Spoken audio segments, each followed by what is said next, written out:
आज्ञा आम जा UIDAI वेबसाइट को UIDAI वेबसाइट गलापर गोटे नुआ होम गोटे स्क्रीन आसो से स्क्रीन रे लिखाई स्क्रॉल करी जी आधार लिंकिंग आधार सर्विस लिखाई आधार सर्विस क्लिक करूँ।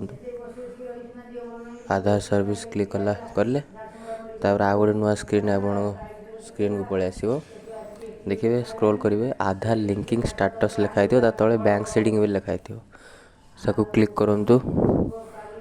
क्लिक कलापर आ गोटे नुआ स्क्रीन पलि आसो आपणकर बैंक सीडिंग स्टेटस भी गोटे स्क्वायर बॉक्स टाइप थी क्लिक करूँ।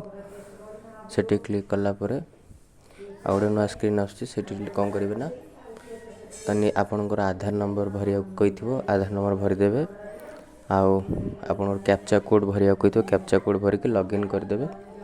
लॉगिन करदेला परे आपणकर स्क्रीन रे शो करिवो आपणकर आधार कार्ड सहित क्यों बैंक अकाउंट लिंक अच्छी से शो करिवो आ सेही बैंक अकाउंट रे ही आपणकर जेकोसी गवर्नमेंट रो जेकोसी पैसाटा से अकाउंट रे ही पड़िवो।